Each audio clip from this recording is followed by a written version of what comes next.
muita paz, com muita alegria que retornamos aqui à casa. Hoje vamos falar de mito e razão.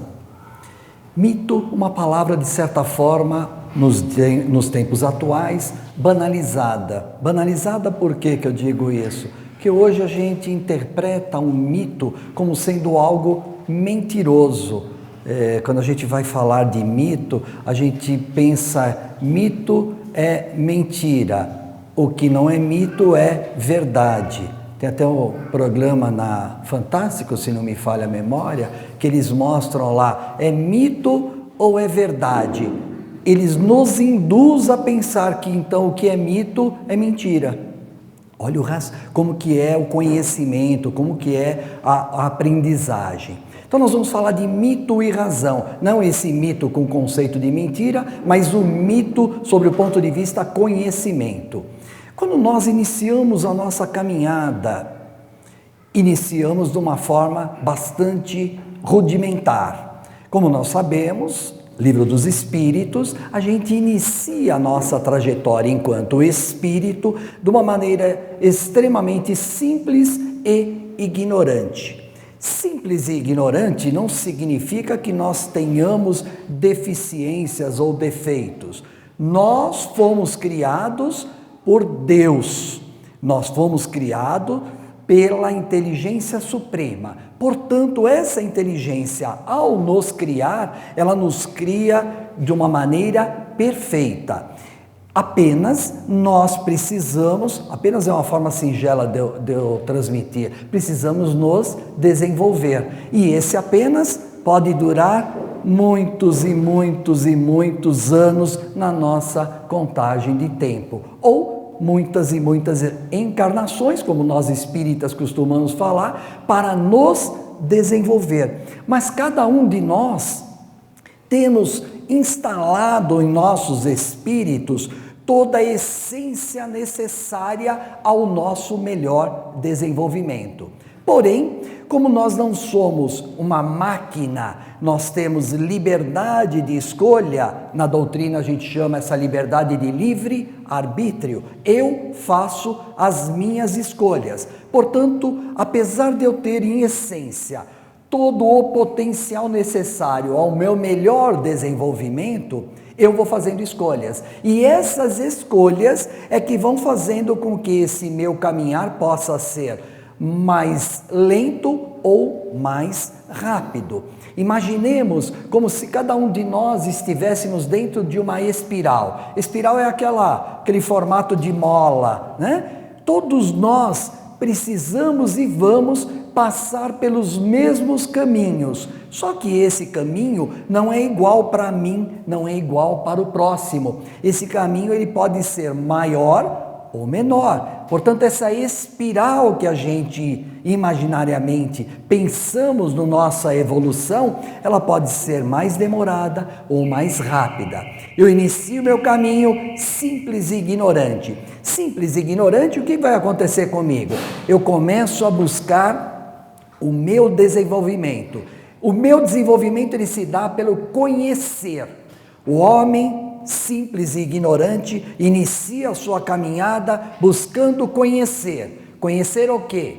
Conhecer a si próprio e conhecer o mundo. Quando eu digo conhecer o mundo, significa conhecer o próximo, conhecer a natureza, conhecer o exterior a mim, tudo que está fora, e conhecer a mim mesmo. Eu começo essa caminhada do conhecimento. Quando eu começo essa caminhada, imaginemos nós iniciando essa caminhada. De repente, a gente vê um raio.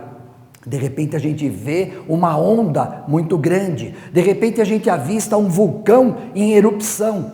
Essas coisas normais, tranquilas para nós hoje. Imaginemos nós lá no nosso início, no nosso princípio de caminhada do desenvolvimento.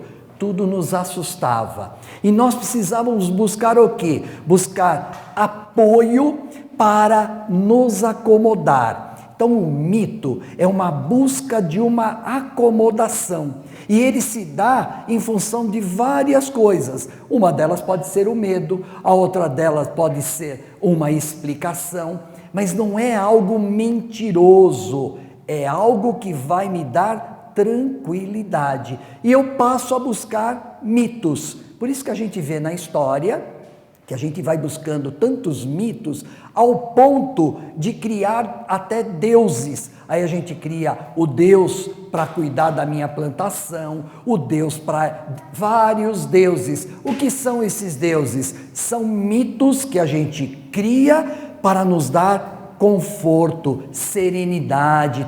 Eu me tranquilizo. Observe que no início dessa caminhada, esses mitos não são individuais. Esses mitos são coletivos, eles pertencem a uma coletividade, a uma tribo, a uma sociedade. O mito, ele vale para todos. Então, aquele mito que cuida, por exemplo, da plantação, é um mito para todos daquela tribo, daquela sociedade, é um mito único. Eu vou criando esses mitos, junto com eles, eu crio o quê? Eu crio rituais.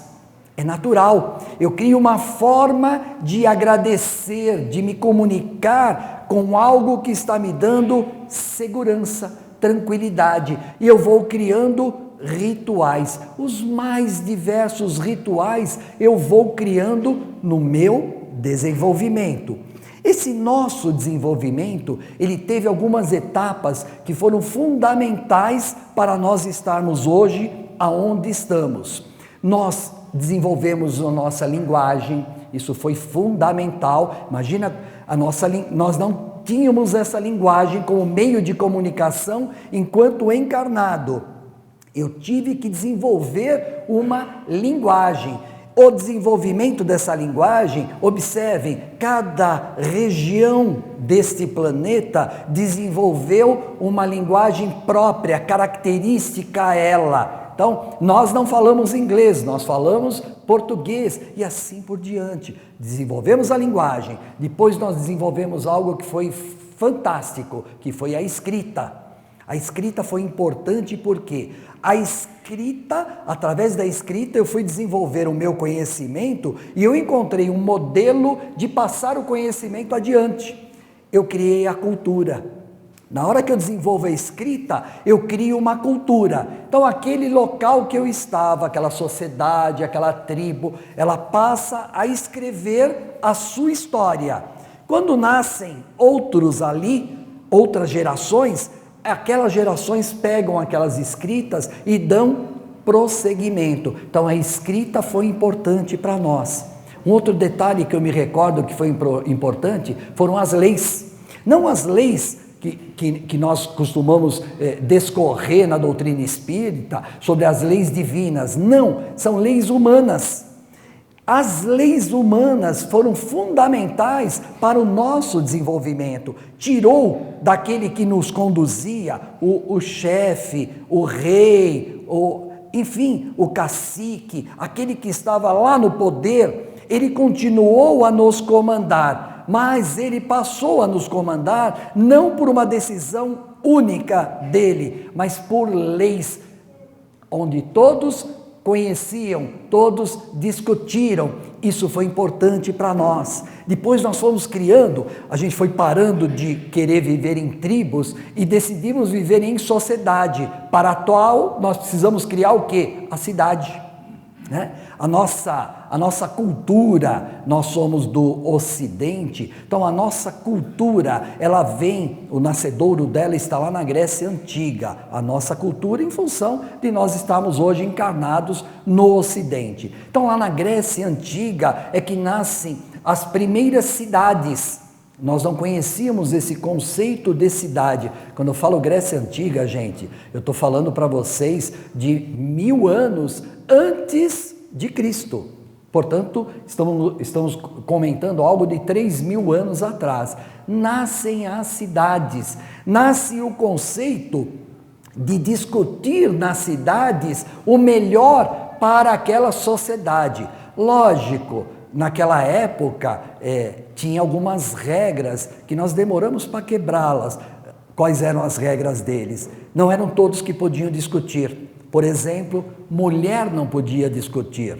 Demorou muito tempo para que a mulher pudesse discutir o melhor para a sociedade. Mas isso nasce lá na Grécia Antiga. A mulher não podia, a criança não podia, o escravo não podia e o estrangeiro não podia.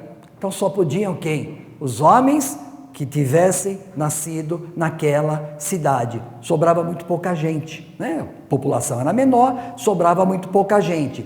Não importa, esse foi o princípio para o nosso desenvolvimento. A partir daí, nós começamos a ter um impulso para conhecer a nós mesmos e conhecer o mundo. Eu tinha a linguagem, eu tinha a escrita, eu tinha leis e eu tinha as cidades.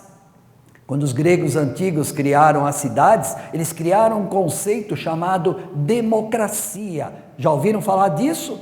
Estamos aprendendo a conviver com isso. Nós ainda não sabemos. O grego antigo já falava em democracia, que era uma discussão entre somente os homens e nascidos da cidade. Eles discutiam o melhor para aquela sociedade. Então a ideia, o conceito de pensar democraticamente, onde a maioria deveria prevalecer, nasce lá na Grécia Antiga. Observaram quanto nós somos influenciados por essa sociedade que iniciou-se lá atrás?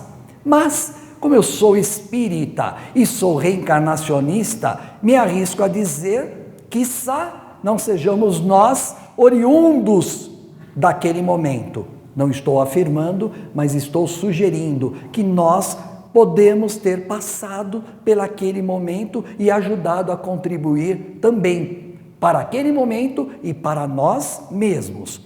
Vamos nos desenvolvendo e vamos caminhando com esses mitos. Entramos na Idade Média. A Idade Média, a gente entra com esses pensamentos em mito, cheio de medos, cheio de receios. O que acontece conosco na Idade Média? Mais mitos, mais medo, mais receio. E a Idade Média, na nossa contagem aqui na Terra, ela durou apenas 1000 anos. Só 1000 anos, mais ou menos do ano 400 ao ano 1400. Só isso. 1000 anos nós demoramos, comandados, guiados por esse pensamento. Quantas encarnações nós não tivemos nesse caminhar? Vamos nos lembrar que a encarnação em tempos antigos era curta. Com quantos anos morriam as pessoas? 25 anos? 30 anos? 30 anos eu acho que já era idoso. Estou falando da Idade Média. Na Grécia Antiga era o contrário. Na Grécia Antiga durava 90, 100, olha como é que é a humanidade, durava 80, 90, 100 anos. Na Idade Média nós avançamos, mas a nossa encarnação encurtou. O tempo encurtou. Hoje eu conheço pessoas com 90 anos com uma lucidez perfeita. 90 anos equivaleria a quantas encarnações na Idade Média? 3? 4, nós não sabemos, mas perceberam quanto nós precisávamos reencarnar para ter o mesmo aprendizado? Hoje a gente tem um tempo maior no corpo físico para desenvolver esse aprendizado. Durante esse período foi nos colocado ideias, foi nos colocado pensamentos, e esse conceito de mitos nos acompanhou de tal forma que nós temos dificuldade de nos desvencilhar deles. Chegou um momento do conhecimento nosso que surge algo chamado doutrina espírita. Já ouvimos falar dela, 1857. Quanto tempo faz? 1857, 158, 159 anos. Se eu comparar ao tempo que vivemos hoje, eu estaria dizendo o quê? 2 gerações. Esse é o tempo da doutrina espírita. 2 gerações, não mais que isso. Se eu falar 3, eu talvez esteja exagerando. 2 gerações. Ela é muito nova, novíssima. Estamos aprendendo com ela. E ela vem com qual objetivo? Vários objetivos. Um deles é o tema que eu trago hoje. Ela vem com o objetivo de nos trazer uma ruptura dos mitos. Os mitos estão ligados à parte física, ao nosso sensível. O nosso sensível é uma forma que o nosso espírito encontra para conhecer. Eu uso o meu sensível, é lógico que eu uso. Por exemplo, eu sinto um cheiro de queimado, eu estou usando o meu olfato. Esse cheiro de queimado, se eu já conheço, eu já digo, olha, é um cheiro de queimado de açúcar, por exemplo. Se eu conheço, se eu não conheço, não consigo identificar o que eu faço, eu tenho que usar outro sentido meu, que é o visual. Aí eu vou lá, olho na panela, realmente está queimando o açúcar, né? Estou dando esse exemplo só para vocês perceberem. A gente vai usando o nosso sensível, e o nosso espírito, quando encarnado, ele está preso a esse sensível. Ele tem que usar esse sensível para conhecer. Só que junto com esse sensível, cheio de mitos na nossa mente, eu tenho a possibilidade de desenvolver algo que é inerente a nós. O homem é um ser racional, portanto, nós trazemos no nosso espírito a razão. A razão é inerente a cada um de nós. O mito faz parte do desenvolvimento, a razão é inerente. Eu preciso desenvolver a minha razão. Eu vou lá no Livro dos Espíritos, na conclusão dele, no item 5, se vocês observarem, Kardec ali fala que a humanidade, ela tem 3 fases, quando ela conhece a doutrina espírita. Eu sempre dou risada quando eu leio aquilo. A primeira fase é a fase da curiosidade, né? Ele me chama a atenção para isso. Ele diz que a primeira fase, quando conhece a doutrina, é a fase de curiosidade. O que é isso? É o fenômeno que está me chamando a atenção. A gente fala, ele incorporou um espírito, fez muito barulho, me chama a atenção. Curiosidade. A segunda fase, Kardec diz, é a fase da razão. E a terceira fase é de colocar em prática a razão. Colocar em prática a razão é colocar a moral do Cristo em prática. Aí ele conclui, ele diz que a primeira fase já passou. Eu dou risada nesse ponto, porque eu acho que ainda não passou totalmente, está passando. Por que está passando? 150 e poucos anos de doutrina, ela é muito nova. Ainda a curiosidade pelo fenômeno nos chama a atenção. A razão, Kardec diz, estamos na razão. Sim, nós estamos na razão e já estamos em plena condição de pensar racionalmente. Só que o mito nos atrapalha. A gente quer pensar racionalmente, mas o mito são as várias encarnações que nós tivemos, nós trazemos o mito conosco. Aí as pessoas falam, mas mito ainda hoje? Mito ainda hoje. Quer ver um exemplo? Final do ano, qual a cor que vocês colocam para a passagem de ano? Pode responder, à vontade. Qual é a cor característica das pessoas? É o branco. Por que não é o azul? Porque o branco me traz sorte, acomodação. Isso é um mito. A minha filha vai completar 15 anos. Que festa que tem que ter? A festa... olha que bacana, ele se formou na faculdade, vai ter que ter a colação de grau. Tudo isso, gente, me desculpem, é mito. Tudo é mito, é uma sequência de mitos. E esses mitos, eles estão enraizados em nós. A minha origem é dentro do seio da Igreja Católica. E dentro do seio da Igreja Católica, eu convivi diretamente com esses mitos. Ao conviver com esses mitos, a gente tem a representação em diversas imagens. A gente sempre coloca aquela imagenzinha, aquela né? Para dar sorte. Dar sorte é acomodar o que? Os nossos medos, os nossos receios. Isso é mito. Nós carregamos isso conosco. Aí vão dizer, mas dentro do espiritismo, ou dentro do movimento espírita, não tem mito. Não deveria ter, mas acaba tendo mito. Eu que já milito dentro do movimento espírita há mais de 30 anos, eu conheci inúmeras casas e conheci inúmeras maneiras de atividade das casas. As casas foram se modificando, foram se adaptando, foram buscando aproximar-se o máximo possível da doutrina espírita trazida por Allan Kardec. As casas foram buscando, mas lá no início, poxa, como que foi o nosso início? O nosso início a gente falava, a mesa tem que ser branca, né? Os mais antigos devem lembrar-se, uma toalha branca na mesa. Para que isso? Isso é um mito que nós criamos. Ia para tomar passes. Eu lembro que os passes tinham uma forma ali de aplicá-lo. Quanto mais barulhento fosse o médium passista, mais as pessoas olhavam para ele com respeito.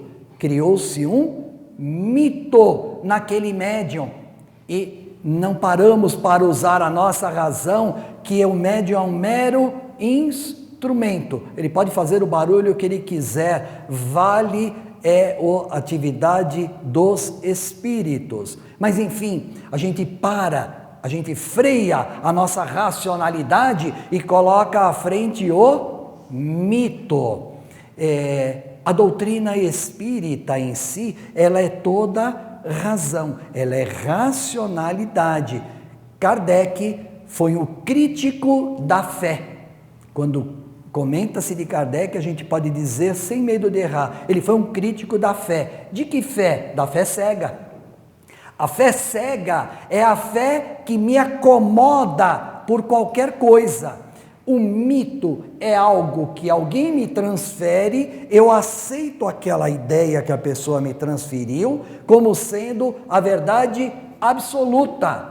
O mito não permite contestação, o mito não permite observação, o mito não permite um diálogo. O mito, ele é verdadeiro por si só. A diferença é que se lá atrás nós tínhamos mitos coletivos, hoje a gente tem mitos o quê? Individuais. Os mitos são nossos. Aí eu vou e assisto uma novela, por exemplo. Na novela eu me identifico com um ator ou uma atriz, seja o que for. Ao me identificar, eu torno aquele ator um mito. Eu me identifico com um jogador de futebol, ele se torna para mim um mito. A gente vai criando mito, não é mais coletivo. Eu não tenho que discutir com a sociedade se ela aceita o mesmo mito que eu aceito, mas eu crio os meus mitos. Eu crio mito na história de quadrinhos, né? Não tem os super-heróis na história de quadrinhos? Super-Homem, Batman, etc. Cada um de nós vai se identificando com um super-herói. E aquele super-herói passa a ser então o meu mito, minha referência. Algo que eu busco como referência de vida. Eu busco num super-heróis, eu busco num filme, eu busco numa novela. Por que as novelas, na sua maioria, acabam em casamentos? Acabam em casamentos para satisfazer e acomodar os nossos anseios. Sempre tem que acabar bem. De alguma forma tem que acabar bem. Quando não acaba bem, nós não gostamos, porque a gente espera por um final feliz.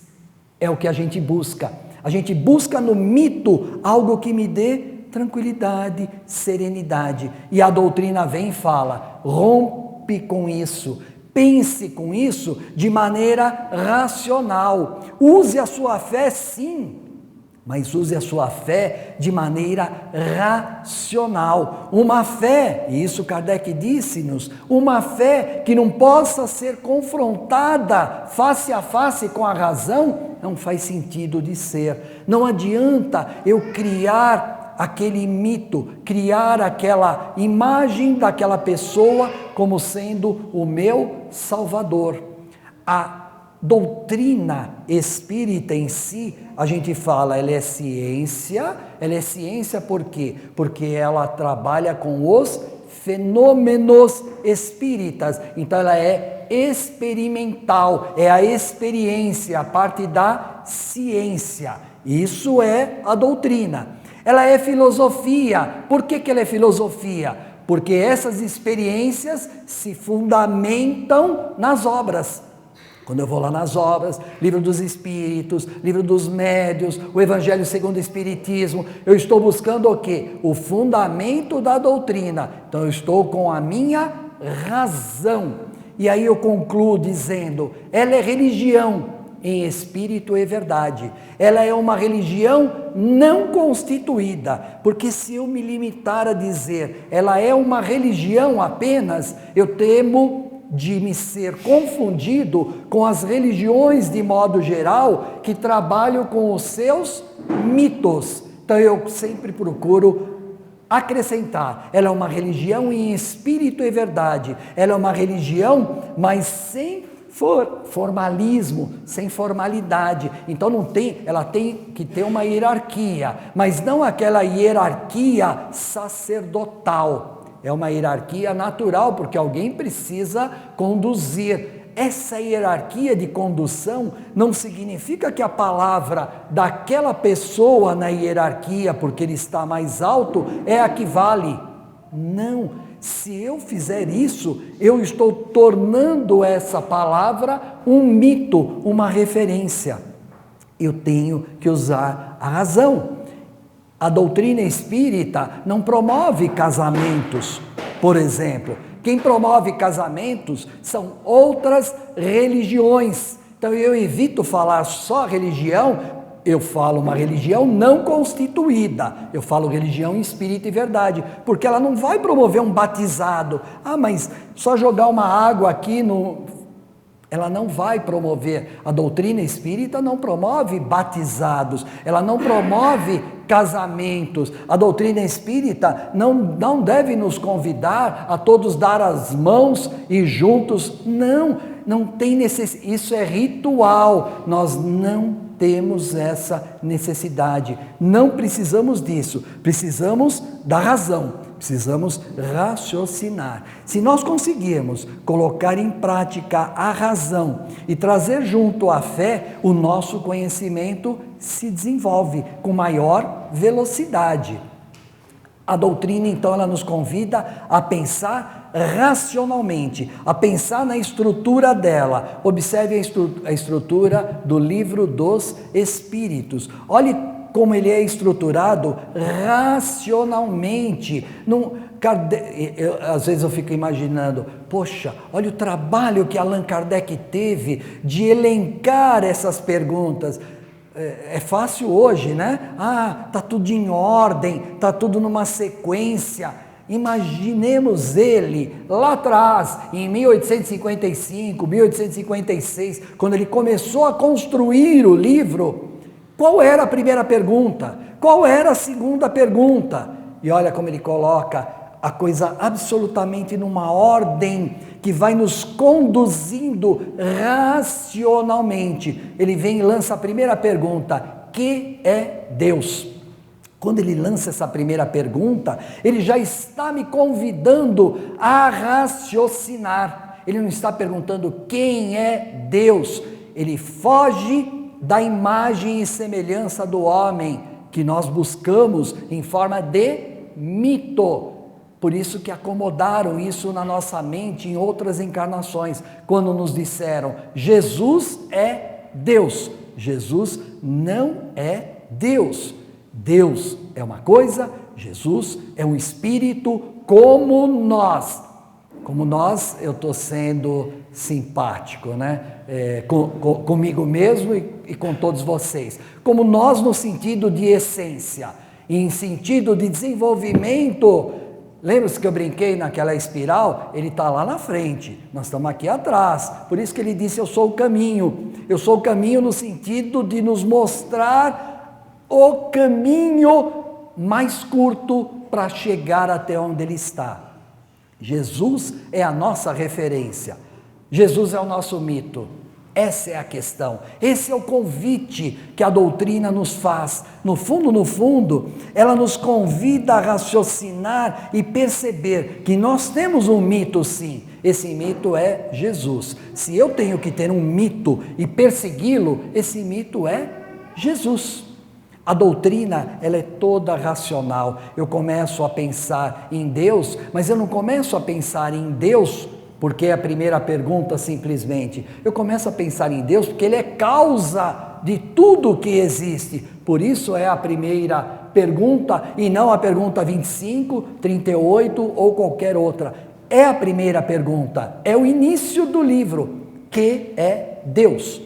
A partir dali, eu já não creio mais simplesmente em Deus. Eu devo buscar saber o que é Deus. É diferente, porque se eu só crer, eu creio em Deus, se eu ficar só na crença, eu estou caminhando pelos mitos, pela fé absolutamente cega. Eu não posso apenas crer em Deus, eu tenho que crer em Deus, mas eu tenho que saber, conhecer que Ele é a causa primeira de tudo, Ele é a inteligência suprema do universo. São coisas diferentes. Esse é o convite da doutrina, que nós busquemos nos desenvolver. Busque o conhecimento, está à nossa disposição. A doutrina é o consolador prometido? Com toda a certeza. Nós tivemos 3 grandes etapas no desenvolvimento da humanidade. A doutrina é a 3ª grande etapa do nosso desenvolvimento. Me arrisco a dizer que não precisamos de uma 4ª revelação. A 3ª já está ótima, porque ela já dá conta de todo o universo.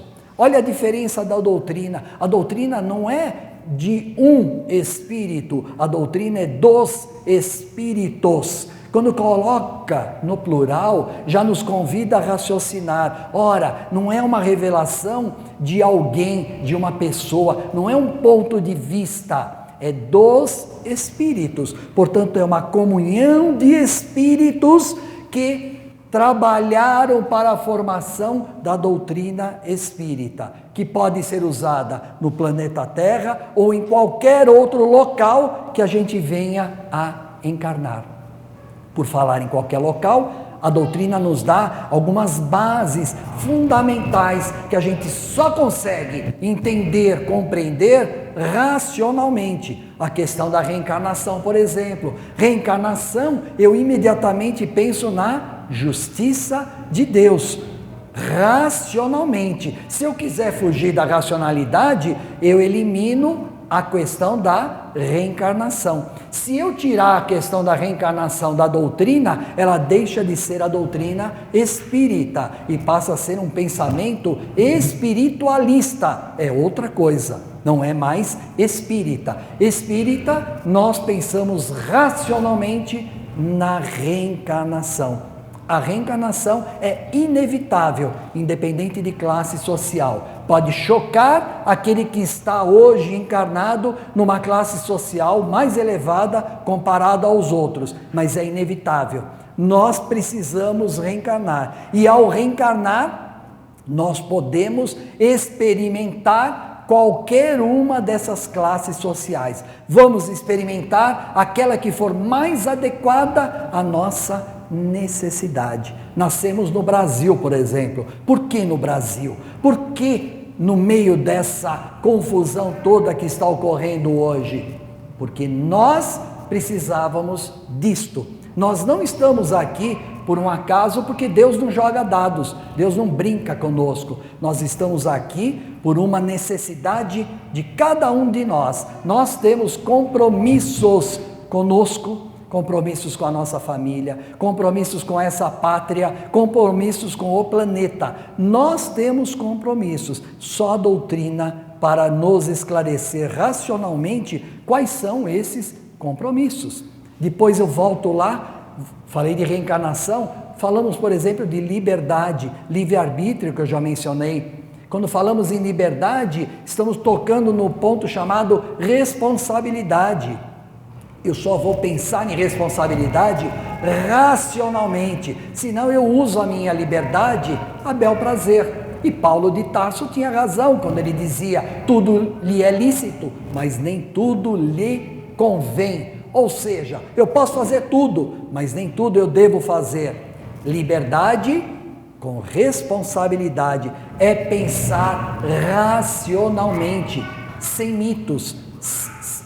São escolhas. Liberdade são escolhas. Eu desenho os meus caminhos. Eu estou nesse caminho porque eu, de certa forma, me conduzi até esse ponto. Eu estou nesse ponto da espiral porque eu me fiz, né? Não foi ninguém que me fez. Eu me fiz. Ou seja, cada um de nós constrói a si mesmo. Não disse no início? Nós temos potencialidades a desenvolver, todas iguais. Ninguém tem mais, ninguém tem menos, todos iguais. Como que nós vamos desenvolver? Conhecendo a si mesmo, conhecendo o mundo, conhecendo o próximo. Na medida que eu vou tendo esse desenvolvimento racional, eu começo a entender o todo. Entender o todo é entender a reencarnação, compreender Deus, compreender a liberdade. Eu vou compreendendo a pluralidade dos mundos.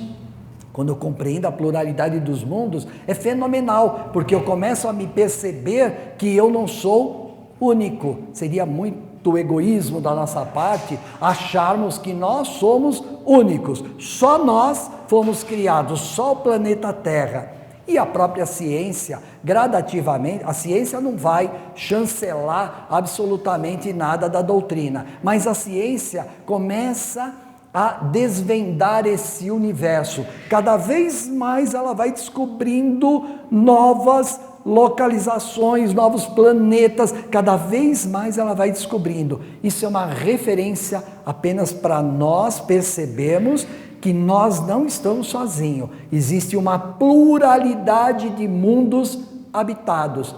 Esse mundo é apenas um dos mundos habitados, planeta Terra. Então eu tenho pluralidade, eu tenho liberdade de escolha com responsabilidade, eu tenho reencarnação porque é a justiça de Deus, e eu tenho o próprio Deus. Eu tenho tudo que me é necessário a pensar de maneira racional. Mas como é que eu penso no meu cotidiano? Como é que eu estou agindo no meu dia a dia? Eu tirei um carro novo, eu preciso levar a alguma cidade para benzer? Será que eu ainda preciso disso? Eu preciso me confessar com alguém para falar com Deus? Ou será que eu tenho condições racionalmente de me comunicar com o meu Criador? Percebe como nós fomos conduzidos? Nós fomos conduzidos por muitos e muitos e muitos anos, muitas encarnações. Nós fomos conduzidos e nós conduzimos. Seria muito fácil eu jogar a culpa é do outro. Não. Nós também conduzimos, nós fazemos parte desse desenvolvimento. Ora nós fomos conduzidos, ora nós conduzimos. Ora você deu aula, ora você foi aluno. Isso é inevitável, a gente tem os dois papéis.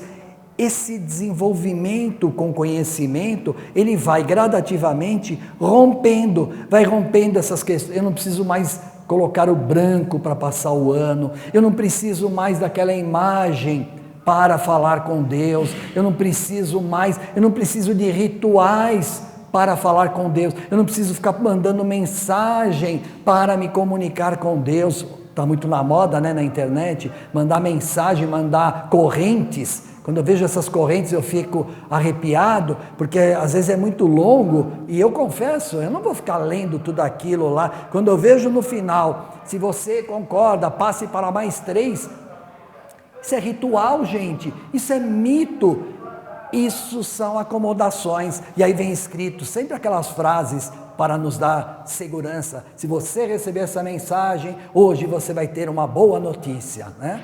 Pior que passa o dia e não vem notícia, vem um monte de notícia, mas não vem aquela boa notícia que a gente tanto está esperando. Isso são correntes, isso são os nossos pensamentos. Mas na hora que eu recebo isso daí, eu devo pensar no meu próximo. De que maneira? Pensar assim: o meu próximo ainda não está pensando racionalmente. Olha como nós temos muito a caminhar. Quantos próximos a nós ainda não está pensando racionalmente? Quantas vezes nós no dia a dia não pensamos e agimos racionalmente, né? E isso acontece. Você está passando com um amigo em frente à igreja, ele faz o sinal da cruz em frente à igreja, né? Ele está errado? Não, é uma forma dele acomodar os seus medos, os seus receios. Talvez na mente dele, se ele passar ali e não fizer esse ato, pode não dar nada certo durante o dia, né? Abriu a porta, coloca sempre o pé direito. Por que o pé direito não pode ser o pé esquerdo? Por quê? Acomodação dos nossos medos, receios, né?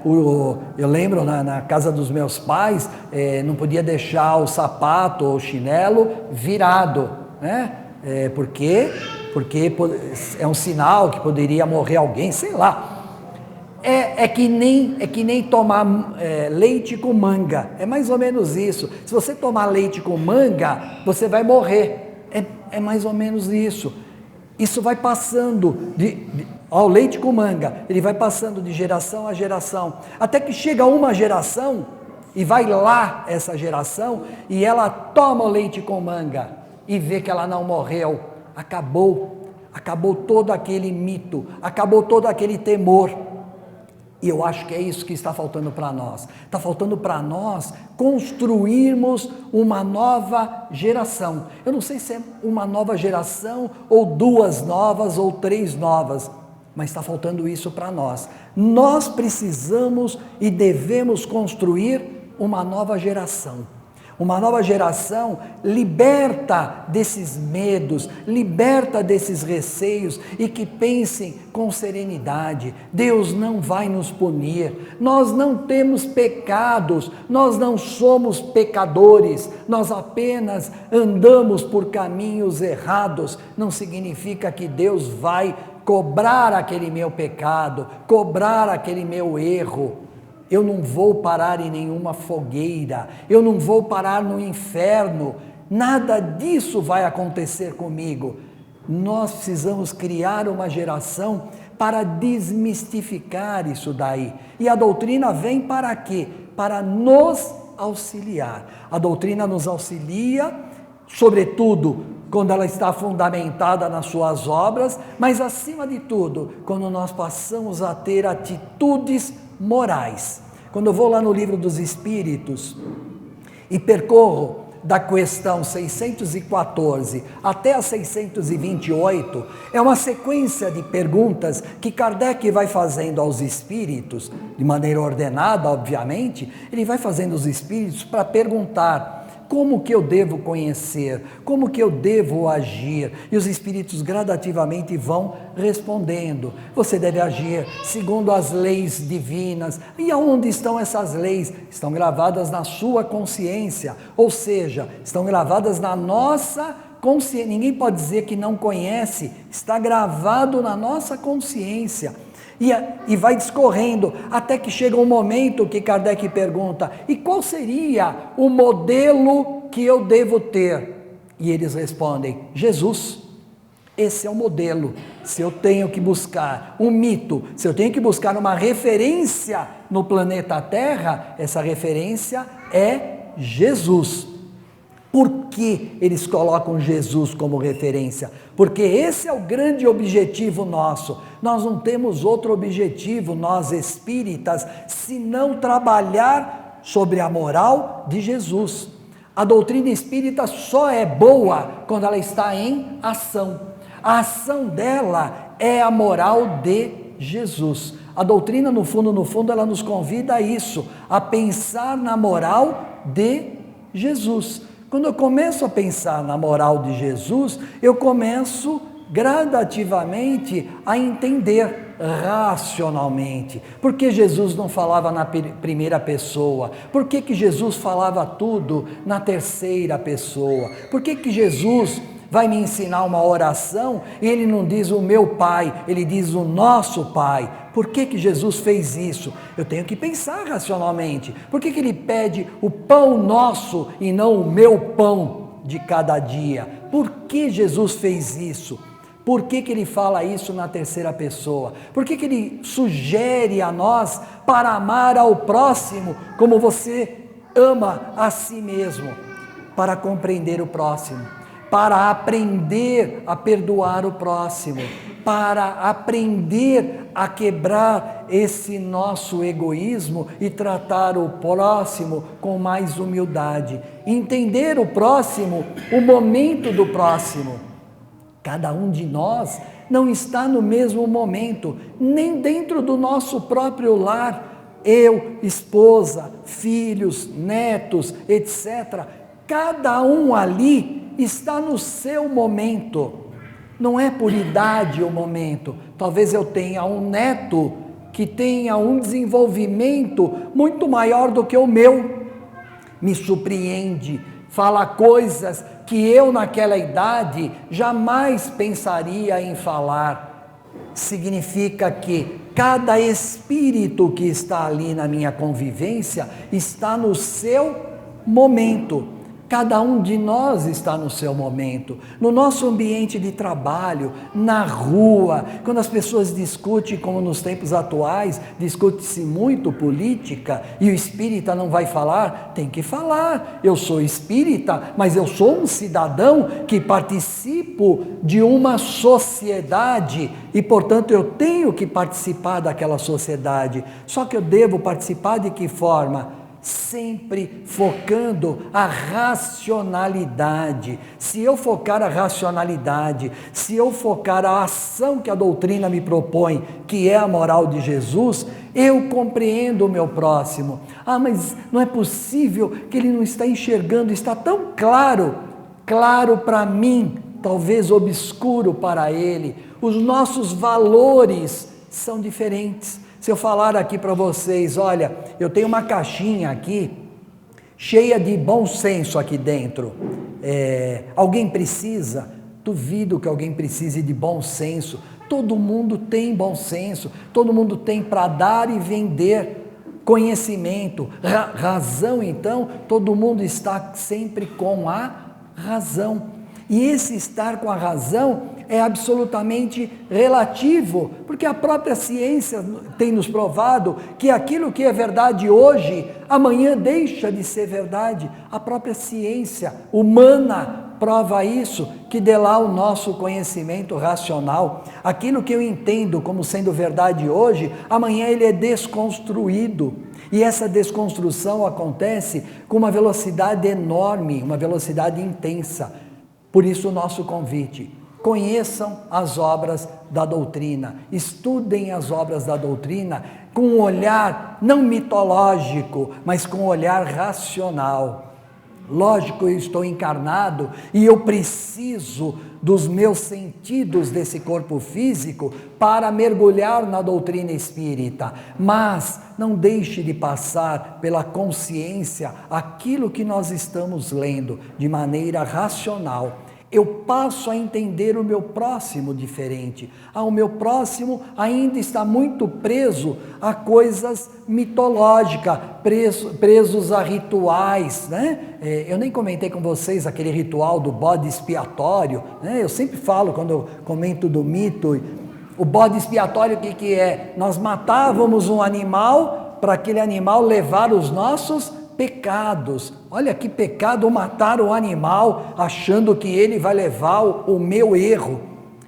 São erros que a gente comete de avaliação, erros que a gente comete por falta de racionalidade. Pensávamos que Jesus poderia morrer na cruz para me salvar. Me salvar? Sou eu que tenho que me desenvolver, Ele não vai me salvar de nada. Jesus vai apenas me auxiliar com essa referência. Eu sou o caminho, eu sou a verdade, eu sou a vida. Né? É referência.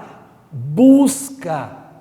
Essa referência só é boa quando ela é desenvolvida racionalmente. Essa é a ruptura, esse é o convite da doutrina espírita. Vamos tentar romper com o branco do final do ano, vamos tentar romper com a necessidade cerimonial de alguma coisa, de um casamento, disso, daquilo. Não temos essa necessidade. Não tem casamento espírita? Sinto frustrá-lo, não tem casamento espírita, não tem ninguém no espiritismo que possa abençoar. As pessoas são abençoadas pelo nosso Pai Criador. Quem sou eu para dar as bênçãos para alguém? Eu não sou nada, eu sou apenas o Eduardo em desenvolvimento, como cada um de vocês, cheio de erros, cheio de falhas. Agradeço aqueles que me criticam, porque aqueles que me elogiam poderão me corromper. Aqueles que me criticam me ajudam a desenvolver-me.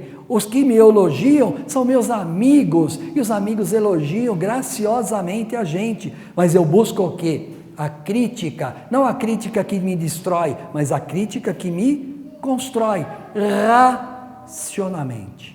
Muita paz a todos, muito obrigado pela atenção.